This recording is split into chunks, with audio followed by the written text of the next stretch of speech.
America ने Hiroshima और Nagasaki के ऊपर एटम बम फेंका था और वो ऊपर से एक जेट आया था और वहां से उसको गिराया गया था। अब अगर अमेरिका के ऊपर जाकर कोई जेट लेकर जाता है, कोई जहाज वगैरह लेकर जाता है अमेरिका की स्पेस के ऊपर, ऊपर वाली सतह के ऊपर काफी ऊपर भी अगर वो जाता है, तो भी अगर वहां से वो एटम बम हो गया या फिर किसी मिसाइल वगैरह को फेंकता है या फिर वहां से कोई टारगेट वगैरह करता है, तो वहां से सिग्नल्स वगैरह आएंगे। अमेरिका की जो टीम वगैरह बैठी होगी, जो मैनेजमेंट्स बैठी होंगी, उनको सिग्नल्स आ जाएंगे कि इस तरह का एक मिसाइल आ रहा है या फिर कोई न्यूक्लियर वेपन्स वगैरह, कोई न्यूक्लियर बम वगैरह आ रहा है। तो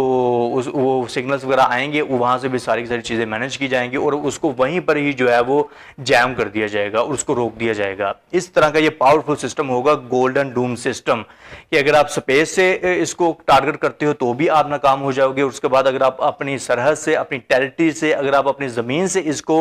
मार्क करते हो, इसको टारगेट करते हो, अटैक करने की कोशिश करते हो अमेरिका के ऊपर, तो भी ये जो सिस्टम होगा गोल्डन डूम सिस्टम है, ये सैटेलाइट्स के थ्रू मैनेज किया जाएगा। जैसे कि इंटरनेट है कि पूरी दुनिया अब स्पेस एक्स का इंटरनेट यूज कर रही है, कि तेज तरीन इंटरनेट है और आप कहीं पर भी बैठे हुए हो तो वहां पर आपको सिग्नल्स वगैरह आ रहे होते हैं। अब ये वाला जो सिस्टम है, जितनी मैंने इसके ऊपर रिसर्च की है, ये सारी की सारी डिटेल्स आपके सामने रखता हूं, जितनी मैंने इसके ऊपर रिसर्च की है, एक दिन यही गोल्डन डूम सिस्टम अमेरिका को खुद को ही ये ले डूबेगा,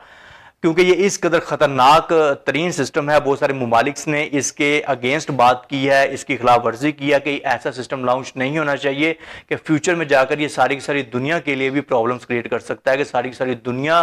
को भी जो है वो इससे खतरात लाहक होंगे, कि इस तरह का ये गोल्डन डूम सिस्टम है। आइए इसके ऊपर डिटेल के साथ बात करते हैं। ये